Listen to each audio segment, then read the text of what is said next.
Yeah. You'll need to stretch by the time we get to the first bit, so we just wander around and have a look for the second part. So I guess I've got probably at a different stage in my career to Harry by about 25 years, I think. Oh, yeah. For those that don't know me, I'm Steve Jones. I did my training at COFA in the late 80s. I got my master's there in the early 90s. I had a couple of years of drawing and art lessons at Waverley Willara before that, and Virginia was very impressed to find out that I was being life drawings with John Santry years back. So that was my start with life drawing. Those who don't know John Santry, those beautiful drafts of Evan. Yeah, he was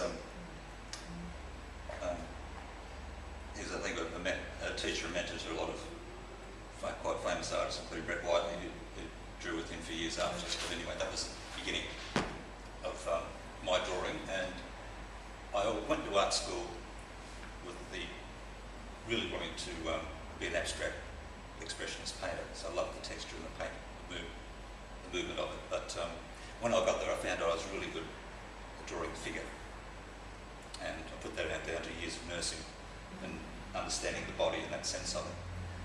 So we were drawing and painting, and I was sort of sidetracked into, I almost did sculpture as well myself from second year on, so I included a lot of mixed media, I'm a fan of mixed media. I did a bit of work with that too, so pretty much all around it. The idea of creativity being limited to one medium, or it's almost an anathema. I mean, if you are obsessive and that's your direction, so be it. But the fact that you, like Picasso, you just try everything that appeals to your creativity, and that you don't limit yourself, you just stay wide and open to it.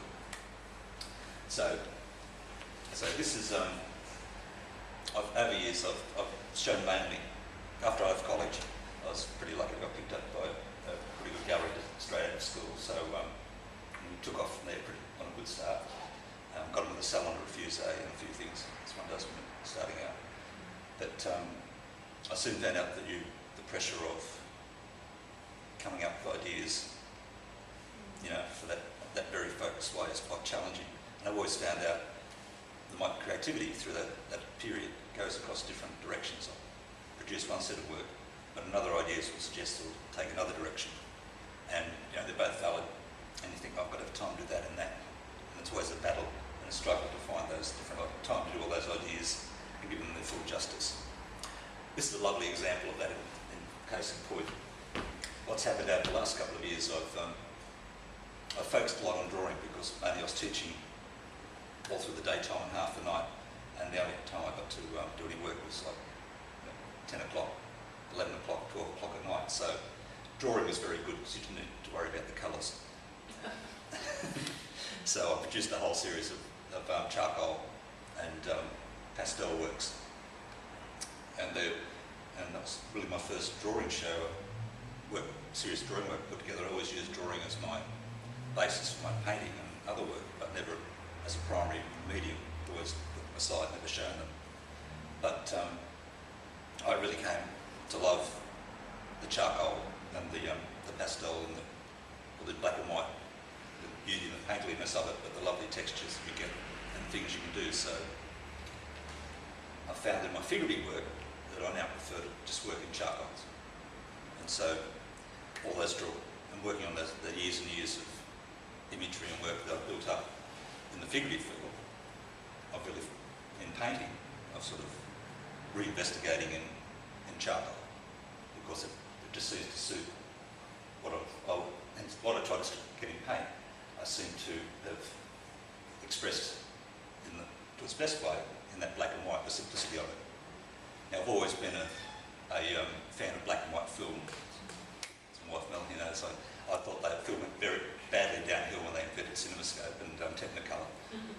So I always thought the most beauty of the black and white was always there. But conversely, I love colour and the energy, the emotional energy and the spiritual energy and the expression of colour and texture. So my sort of, I guess, split links in this particular set of works rather, is the black and white of this one, and textured process that created the other piece over there. They both come from the same source, but they're the two, I guess, opposite directions that source could take in this particular case. In this one, I was looking at, we live in the highway between Newcastle and the mines up the road in Branxton, past Branxton up in Muswellbrook, and we have trucks, pieces of these trucks going past all the time. So the big wheels, the trailers in the back, the engines, the traffic gets blocked on both sides of the road, and these things, these monstrous great things, crawl up the highway. So they're a part of everyone's life around here. They're part of the job. They're the job that a large percentage of the local people do, or they rely on, or families do. And the actual scale, this scale to the human being is amazing, and the level of work and the amount of earth that they can change or affect in a very short time is immense. So when I was doing the first part of what I was doing when I thought about the process was that idea of scale. The human against the giant mechanical, the sort of impersonal, the giant mechanical horse. Very different to the old traditional miners. If you see the imagery on the old things with the hat, they've got their picks. It was, in the old days, it was a pit pony, it was human muscle that pulled the coal out of the ground by hand, literally. These days, it's still people pulling coal out of the ground, but they're at the controls of these huge monsters, and they are huge. It's 400. This is a Komatsu. What's the scale of a person to that track? Right there. There. Yeah. Top of the head, 6 foot bloke would be to there. I think someone said 14 men can stand across that top. Yeah. Rail. And they do a very long training period to learn how to use them.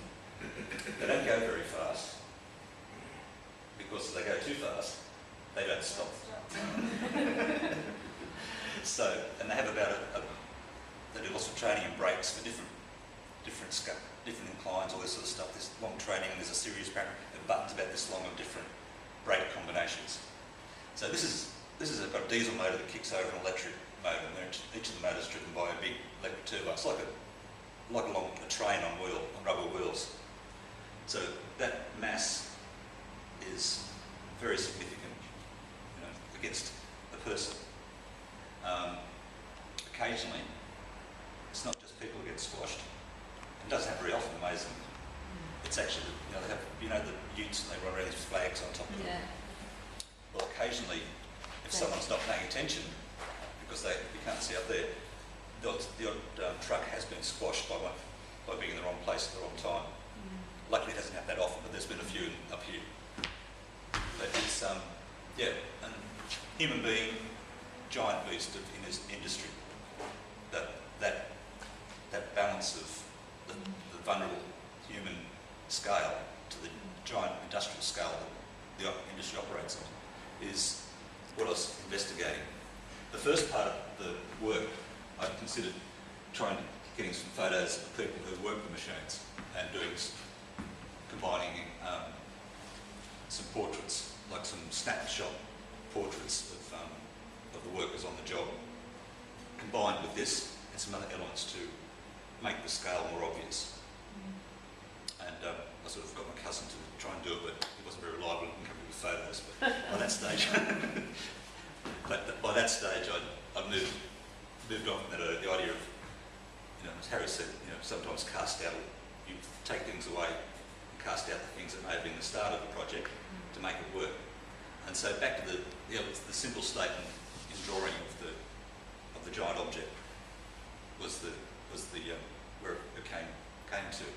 Now, I put a lot of work into getting technically accurate, because I knew that there would be a lot of tech heads coming along, or coming to the studio, who would say, it's such and such, it's got this thing under there, and it should have everything like that.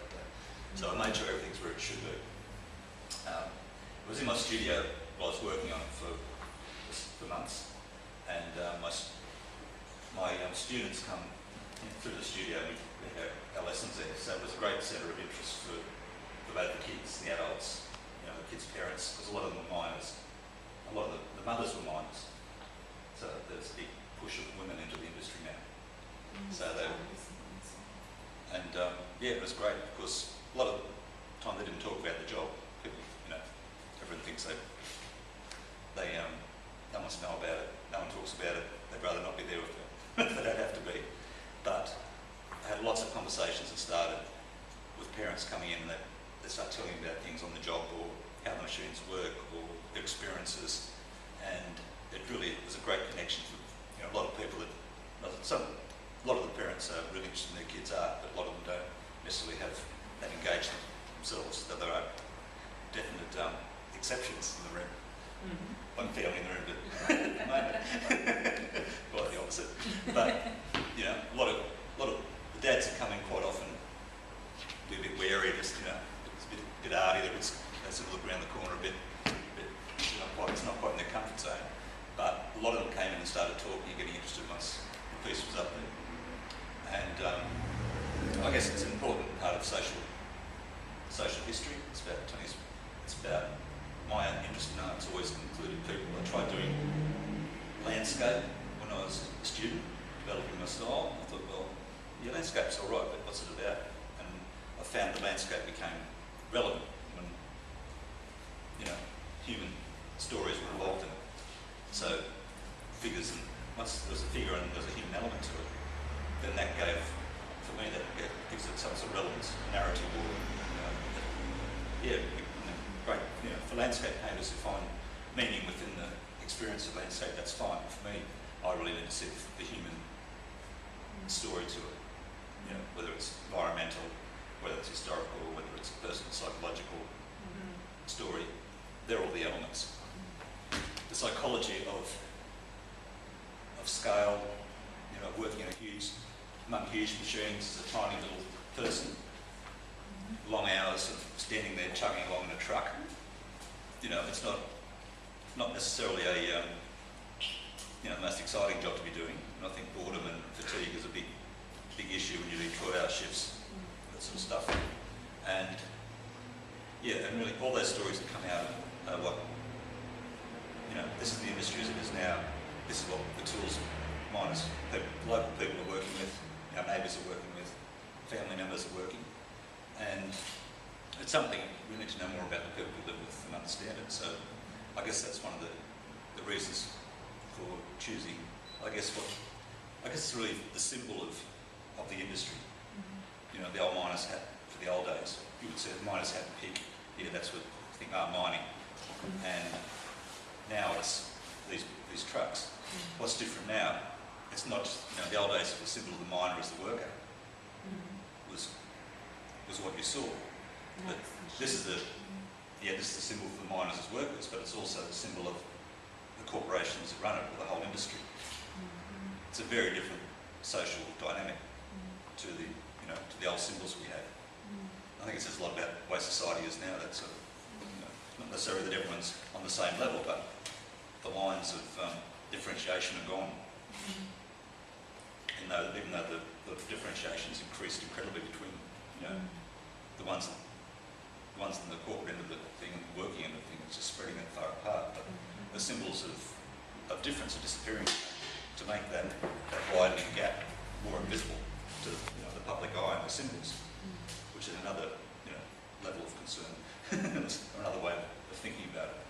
But there are all little things that came out of just a picture of a truck. Yeah, how did you feel when we first asked you to make something about coal? Cool. Well, I was born here in the valley. We grew up here. Dad drove his first truck to the mines, and he told me in 1952 to the first open cut. So he was driving trucks when he was just out of school. So, and during the 70s, he had 60s and 70s. He had 3 or 4 coal trucks. So that kept us, put a roof over our heads, and looked after us for many years. So Yeah, and so it's part of our experience. It's part of the experience of most people in the valley. Mum was telling me about during the miners' strike when there's no work. The whole town was on short rations, literally. And our local, one of the local union organisers negotiated with the unions, let the miners go back to work. I worked in a shop. Yeah. So no one had money, so no one was getting paid. We shared it out by taking 2 weeks off each person instead of someone being put off.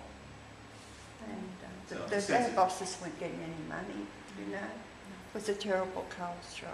Yeah, and one of the local union reps negotiated with the union to let the miners Yes, go one back of to work. them, one of the miners, like there was a lot of communism in it, you know, and the other people, there was one side of the union that, you know, they sort of got the uproar then, got up and spoke and said, I think we should all go back to work, you know. So, you know, he was a union man, but he wasn't the real top one. But he ended up talking him into stopping it. So that's what it was. You know, you've got to think about it when you work in a place and your boss is not getting any money. You can't expect them to be, Continue to no, pay back. those strikes did cause it, that strike. It was a big mine strike. Oh, I don't know, it was the end of the 40s or the 50s. It was after the war. Because I worked in the shop for 13 years. And that was, on the national scale, that was a big, you know, that's when It was a very big strike. they were setting the Labor government, sent the soldiers in the mines to break it, the big split in Labor between, far left and the mainstream Labor, sort of challenge between politics and, looking after the workers was it was a big question for the Labor Party then, and actually led to the splintering of it up. So it was a very significant historic time, and very much laid into the foundations of this town. Yeah, very much. It is actually. I was going to ask about how you then develop this work from